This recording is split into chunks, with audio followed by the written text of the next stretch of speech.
Earlier this month, political violence erupted in eastern India after Prime Minister Narendra Modi's party won key elections amid allegations of voter suppression targeting Muslims. That campaign was marked by allegations of anti-Muslim hate speech, calls for violence, and a controversial citizenship crackdown targeting Muslims in the Indian border states of Assam and West Bengal. Producer Zeba Warsi reports from Assam on families now fighting to prove they belong in the only country they've ever known.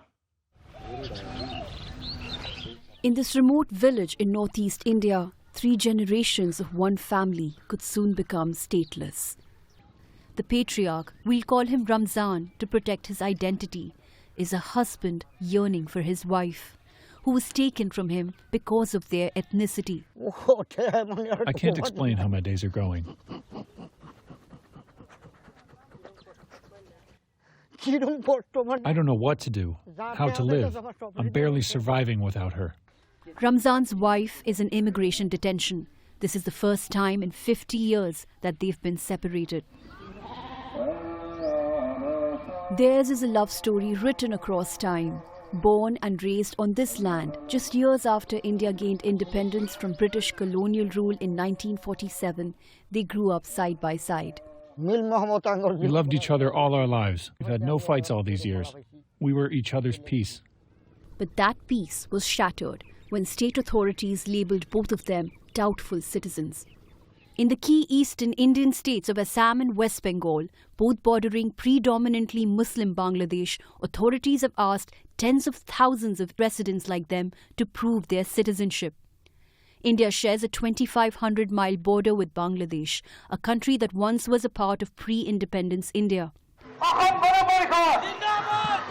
In recent years, human rights activists say Assam's administration, ruled by Indian Prime Minister Narendra Modi's political party, has revived a decades-old immigration law, one that critics say disproportionately targets Bengali-speaking Muslims who historically have lived on both sides of the India-Bangladesh border. We are in Guwahati, the capital city of the Indian northeastern state of Assam, which is now at the center of the Modi administration's citizenship policies. But beyond that, the millions of Bengali Muslims here have been the target of hate speech and a crackdown that has sparked concerns of a similar crackdown being launched across India against its religious minorities. Nearly 12 years of Modi's rule in India has been marked by democratic backsliding. Here's a young Muslim boy being beaten by state authorities. Critics say India's 200 million Muslims, the world's third largest Muslim population, have been hardest hit with a sharp rise in discrimination and hate crimes. Now, the Modi administration has also launched a controversial revision of electoral rolls that has excluded millions of people, mostly Muslims, stripping them of their right to vote. In Assam the past year, more than 1,000 people have reportedly been deported to Bangladesh, often without due process. Prejudicial laws and policies have weaponized citizenship in India, and a pivotal objective of the Hindu Nationalist Party has been to alter the basis of Indian citizenship. Angana Chatterjee is an anthropologist and a scholar of South Asia studies at UC Berkeley. She said the citizenship crackdown in Assam is an extension of the Modi administration's anti-Muslim policies. They have sought to amplify the ascent of a majoritarian state in India. The Assam experiment is a case in point where they want to demonstrate both to their own cadre and constituency that they are in fact targeting Muslims, and to Muslims to send a reverberating message that they are not welcome, that they are outsiders, that they are not of the nation. Ramzan's family has worked this land for generations. In India, citizenship is by descent. If both Ramzan and his wife lose their case, their children and grandchildren could become stateless and lose everything. How can we be Bangladeshi when we were born here, lived all our life here? I am ready to die for India. I don't know what I would do if they deported my wife. I feel like dying is better than a life without her. The state government did not respond to NewsHour's request for comment, but has previously said it is only acting against illegal immigrants.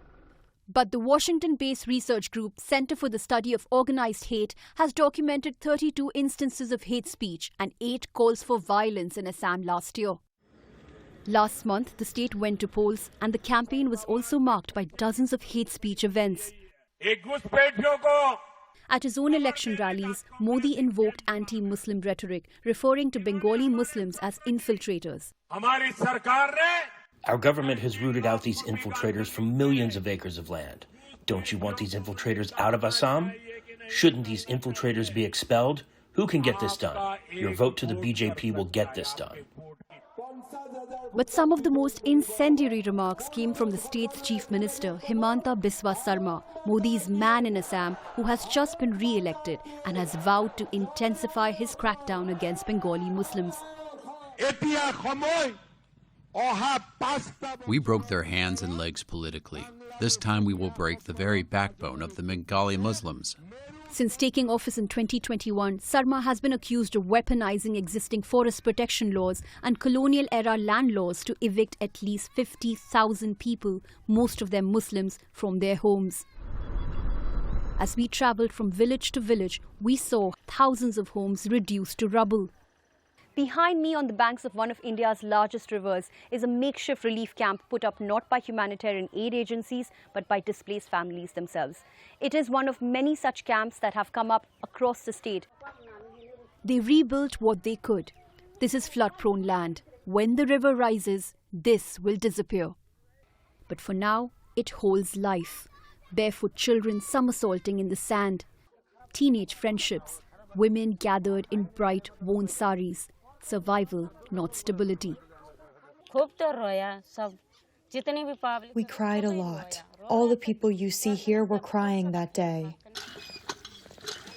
Amna Khatun's home was bulldozed by state authorities. She's trying to be brave for her family, but that moment haunts her. We labored hard for other people all our lives to build a house for ourselves, and they demolished it in a few minutes. They snatched everything from us. She's a mother of 4, and like any mother, she fears for their future. The day we met this community, about 100 miles away, state authorities bulldozed more than 1,000 additional homes, displacing even more families.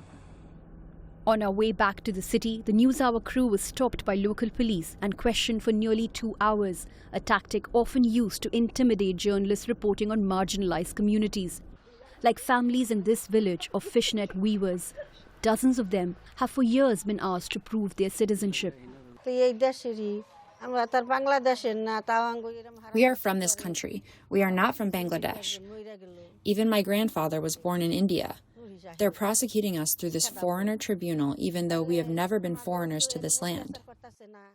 The Foreigners Tribunal is a quasi-judicial body that critics say arbitrarily decides if someone is an Indian citizen or a foreigner. Suleiman Nisa and her husband were both accused of being illegal immigrants. She won her case, proving that she's Indian, but lost everything: the love of her life, her husband. He was a simple, good man who earned an honest living and took care of all of us. Families in this village make not more than $100 a month. When her husband first received a tribunal notice, he borrowed money for legal fees, sinking into a debt of $3,000, far beyond his means. Just when they believed the case was over, the tribunal demanded more evidence. Her husband then took his own life. It feels as if he would return to me like he used to return after work every day. All I want is that no other woman be made to go through what I have. That is the plea of a wife who has lost her husband, and the desperation of a husband who fears losing his wife. But with this election, the administration they say has targeted them appears only further emboldened. For the PBS News Hour, I am Zeba Warsi in Guwahati, India.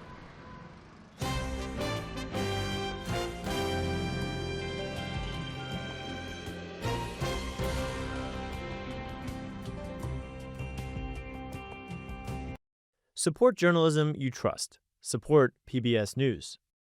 Donate now, or even better, start a monthly contribution today.